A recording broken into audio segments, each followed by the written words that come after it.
ডাকসু ও হল সংসদ নির্বাচনে 2025-এর নির্বাচনকালীন অনিয়ম ও অসঙ্গতির বিষয়ে আমাদের পর্যবেক্ষণ তুলে ধরছি। 1.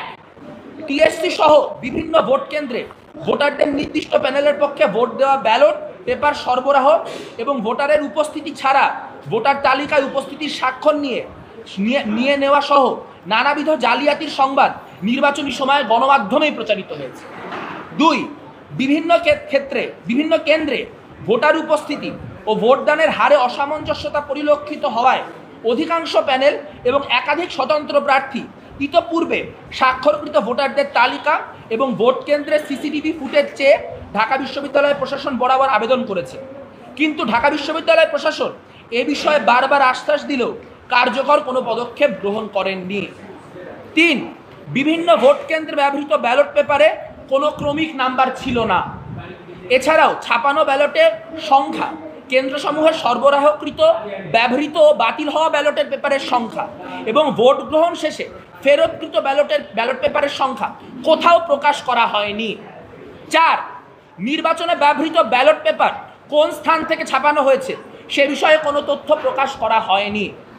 অনিরাপদ ছাপাখানা থেকে ফাঁস হওয়া নকল ব্যালটের মাধ্যমে ভোট কারচুপির অভিযোগ ইতিমধ্যেই এসেছে। 5. উল্লেখ্য, 7 সেপ্টেম্বর 2025 তারিখে নীলক্ষেতের গাউসুল আজম মার্কেটের একটি ছাপাখানায় ডাকসু ও হল সংসদ নির্বাচনের বিপুল সংখ্যক ব্যালট অরক্ষিত অবস্থায় পাওয়া যায়, যেখানে ঢাকা বিশ্ববিদ্যালয় প্রশাসনের কোনো নজরদারি ছিল না বলে নিশ্চিত হওয়া গেছে। 6.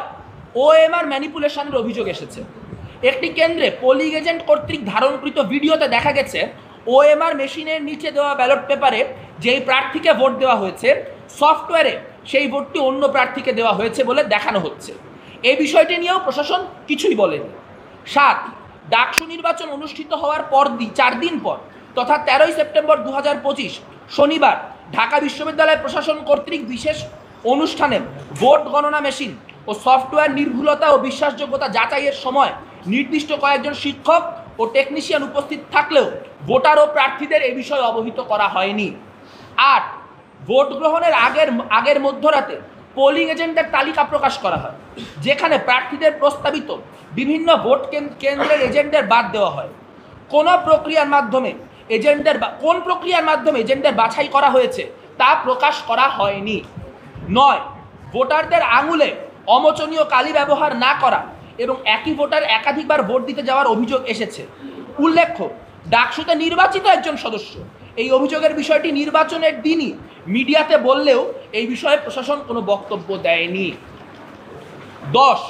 ভোট গ্রহণ শেষ হওয়ার পর ভোট গণনার সময়ও অনেক ধরনের অনিয়ম পোলিং এজেন্টরা প্রত্যক্ষ করেছেন।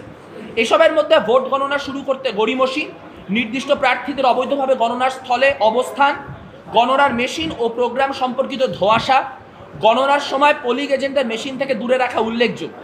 এসব তাদের মনে নানা আশঙ্কা জন্ম দিয়েছে। 11.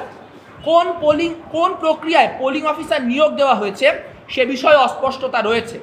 চিফ রিটার্নিং অফিসার কর্তৃক পোলিং অফিসার নিয়োগের কথা থাকলেও তাদেরকে ঢাবি প্রশাসন কর্তৃক নিয়োগ দেওয়া হয়েছে বলে তিনি জানিয়েছেন।